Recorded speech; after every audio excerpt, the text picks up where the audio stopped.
Welcome to the Daily Edge. Steve, Jake, Mark, we're the Noodlebergs. We're going to be breaking down the Bill Belichick story and the viral moment him and his girlfriend had in their CBS interview. And we're going to be talking about where do you fit in the success of your significant other. Let's find our edge.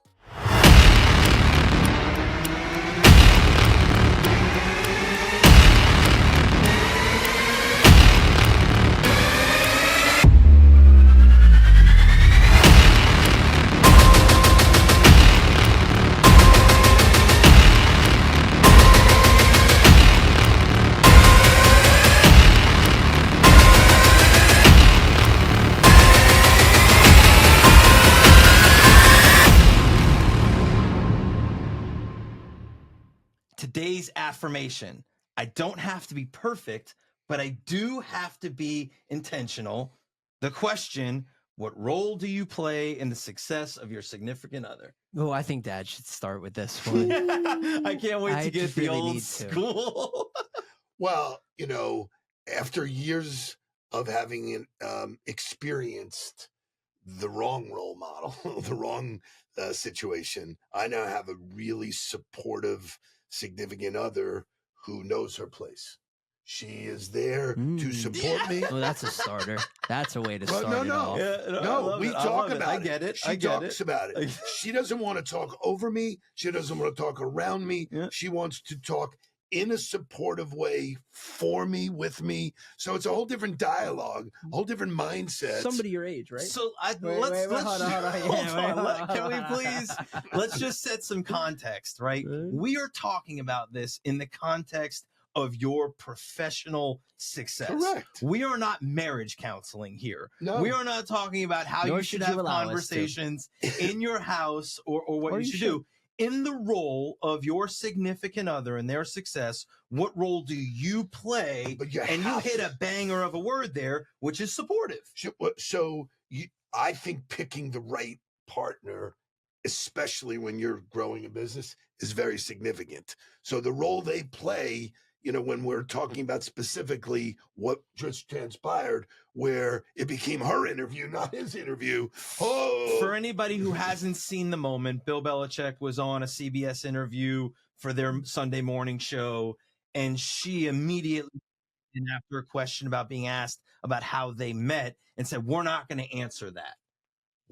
Number one, we're not going to answer that. Well, is an interesting way to insert yourself into the conversation. So the reports are that they lost their HBO deal because of her. I think so. That's part of the. Oh, there's fallout. The article I read was HBO came in and said, "Hey, we want to do this series, the NFL. It's not really working out." She asked for creative control, I think, or something absurd, where even HBO was like, I don't really understand. And then today or yesterday, there was another announcement that he might bring in a PR firm to handle what is going on. Now, look, following this situation, if you know anything about Bill Belichick, he was a legendary coach for the Patriots, a very quiet man, a man who never said much at the podium. Ever.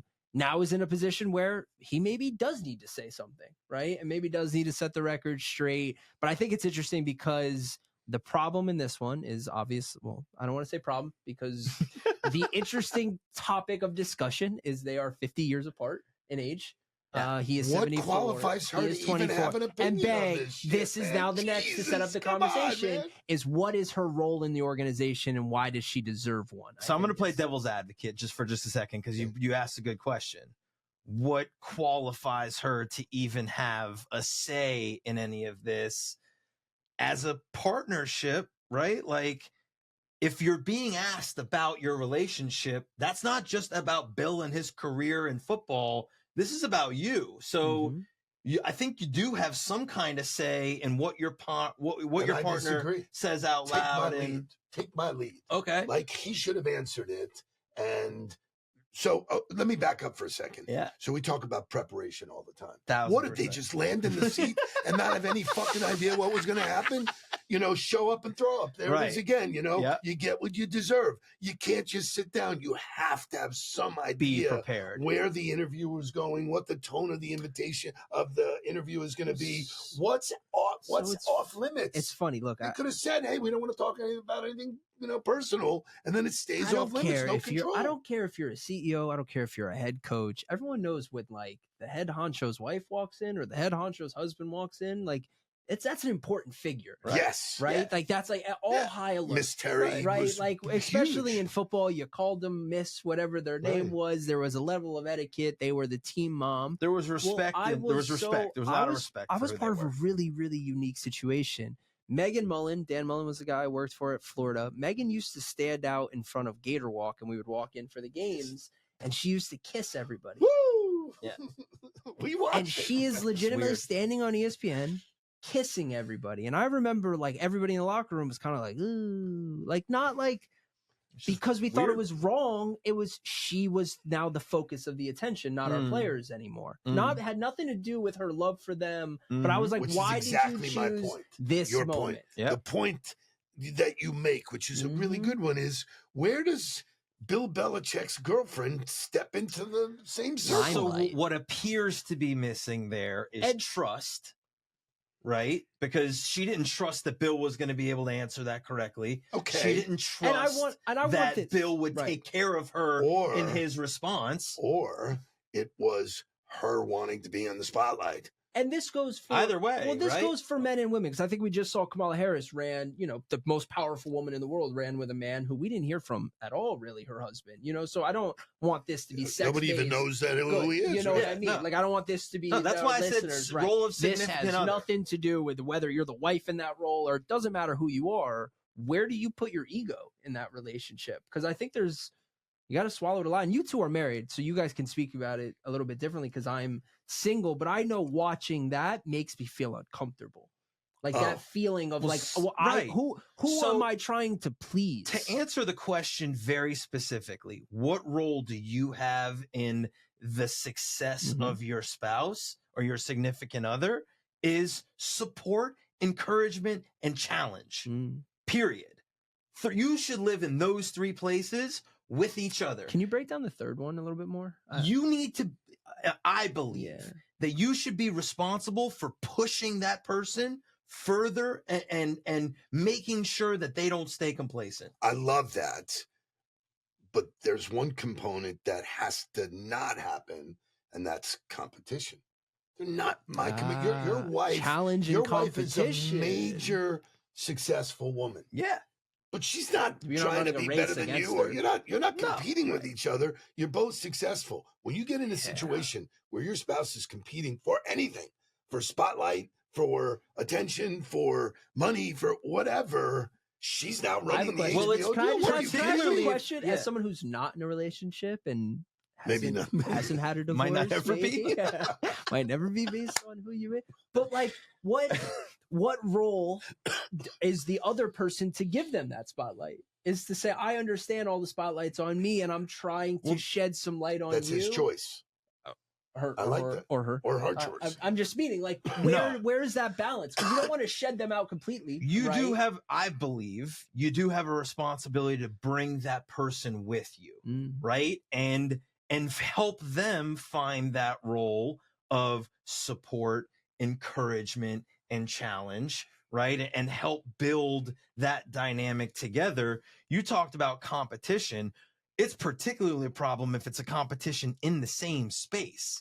Like if you are Bill Belichick and you are the head coach in your interview, and now I'm inserting myself to create a role, even if it does have something with me, that should have been done behind closed doors. And I think that's another important aspect. I think that's another important aspect of being a spouse is being aware of perception, right? And that's what I mean by being intentional. Like that moment, there's only a few things that you can infer from that moment is she wants it to be about her, right? She's uncomfortable with what Bill's going to say, right?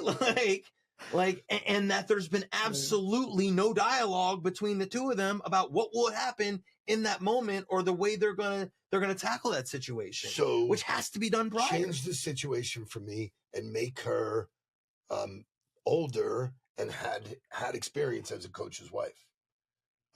We have a whole different scenario. I think she comes from no basis point. There's no trust in her or her foundation. Does there need to be what? Does there need to be? It's his prerogative to have he can her do whatever whatever she wants. Right. He can be with anybody he wants. That's not what I'm saying. But it comes at a cost. But if she wants Everything to jump is a give in and take, to be directing It his comes at a marketing cost. efforts and whatever, it's like I have a little sidebar conversation.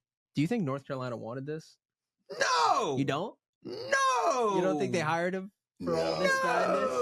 Okay. I think they're very conservative. They Very hired happy. him because he's an NFL coach and what he could marketing, bring, baby. And his pedigree was quiet. He was a quiet guy, man. He didn't make a lot of noise. Like He never talked to the press. Right. Now he's doing Sunday morning interviews for CBS, and now They hired him after being an analyst, so like you had to know he was changing a little bit, right? So he created a public persona when he got on TV, and he got an Instagram account, which should have been a part of all that. We talk about this. Read the room.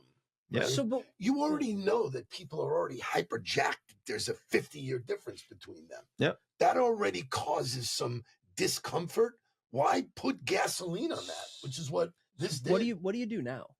Oh, Because it's man. out there. I don't know. It has gone from I think a talking point to a problem in the Well, it has to be resolved. There's got to be a media. strategy, right. there has to be a strategy developed, right? Like, and then there's got to be the conversation of like, hey, I get that you want to ensure that you're not brought into the wrong light and that Bill doesn't say the wrong thing because God only knows what's going to come out of his mouth sometimes when he's in front of a microphone. So let's go in and Dad, you said it. Let's prepare.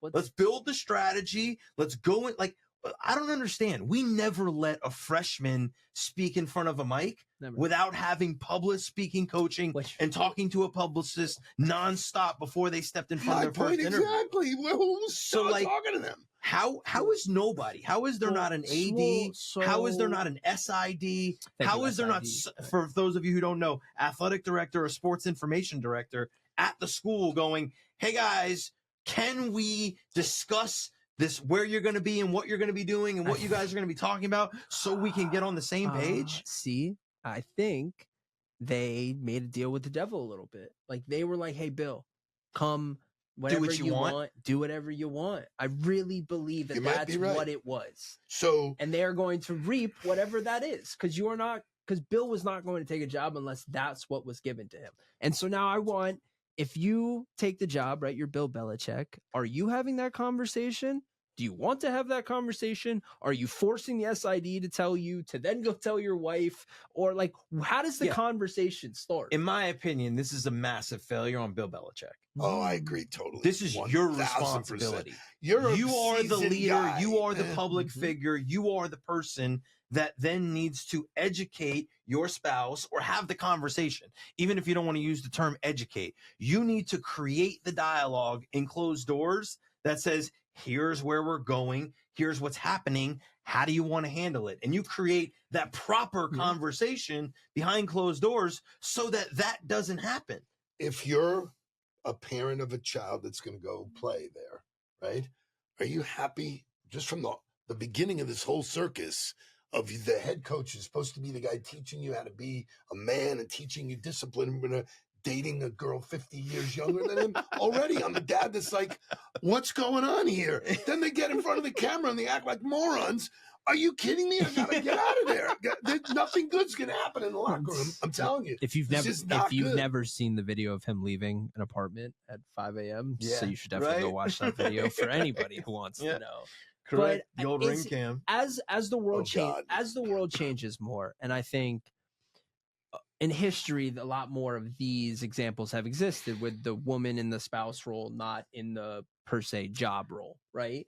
As the world changes and women are obviously becoming more powerful and in roles of more power, are you going to find that men are going to feel more triggered about that? They're going to settle into the role as maybe the housewife or the house husband, not truly the house husband, but maybe not the breadwinner. Like, where does that dynamic go as we kind of progress. Well, there's two different things that you're wrestling with. One is not being the breadwinner and not bringing in the dough. And I'm That's talking already about- yeah. changed. That's the already conventional, happening. right? There's but I'm just- lots of households where the woman is the breadwinner, and that dynamic is one in itself. When you add the public persona on top of that, which I would tell you, there's not a single professional out there who shouldn't have a public persona. There's not a single person out there who should be building their brand. Right. So then you have to navigate the dynamics of, and I've had this conversation with my wife about, what are you comfortable with me posting? What are you comfortable with me saying publicly? What are you comfortable with me so that I don't hit the boundary for you, and I know how I can navigate it. It's a non-negotiable. It's going to happen. I'm going to post. I have to post. It's a part of what we do as a business. Where are we meeting? Right. How can we create the strategy together so that if you are an introvert or you are somebody who does not want to be in the scene, great. If you are, then what are we portraying together? What do you want to be shown as? And is it carte blanche? We say whatever we want, do whatever we want, or are we creating something together that we're both comfortable with? You have to have that conversation as any couple in a professional setting right now, I think. And I think it comes down to what is the basic problem in every organization, in every relationship. It's communication. Do you get the impression that they communicated with each other? No chance. No shot. No, and like it's ridiculous. It feels to me. like nobody communicated with anybody. Right. Like CBS, it feels like they weren't even prepared to go into the interview of what the questions were going to be. No idea what to ask. Okay, no, that's off limits. We don't know why we're here. We've had guests. That was what we were here to ask you about. Like, we've had guests come, and the first question they ask is, what are we going to talk about? Right. And we always ask, what's off limits? Correct. We always, so for years when we had the Huddler and the Hot Seat, we always said, anything you want us to promote or stay away from. I mean, there's a responsibility. It's unfortunate, but your self-awareness has to be really high in those situations. Yeah. It should be high in always, but like when you're in those settings, there's just an extra set of eyeballs on you, no matter what the actual location is of it. But like when you do it, right? And particularly for people that are in the massive public eye, but not even in the massive public eye. Like if you talk to any of our clients who put their personal life out there on LinkedIn, or you come to an event with me where my wife comes and she's there, everybody knows her. People she doesn't know her. Correct. Not because I'm posting about her all day, every day, but because she's a part of the story. They know about where our kids are in development. They know about where, things that we've done, major milestones in our life, and they're familiar with her face, which familiarity creates a bond for people that you don't get by not seeing or not having any other way. So you have to have that dialogue as a couple and say, forget about personal brand for a second. In your success, you're going to accept an award at a work event, right? What are we doing there? Who are we meeting? What are we talking about? Where do you feel like is a good place for me to help you inside of this? And if that's not the conversation as a spouse, if I'm not asking you how I can help you got the wrong one in the room. Warning. Got the wrong one in the room. Warning. Right?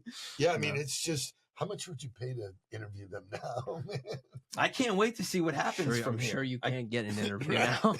I can't wait to see. So the takeaway, the takeaway is that as the spouse or as the significant other in the role of success for your other person, support, encourage, challenge in the right way, at the right times, in the right places. And it is impossible to run into this kind of scenario if you live that way. And I believe you got to prepare. Let us know what you think, what the role of the significant other is in the comments. Remember, like, comment, share. We'll see you next time.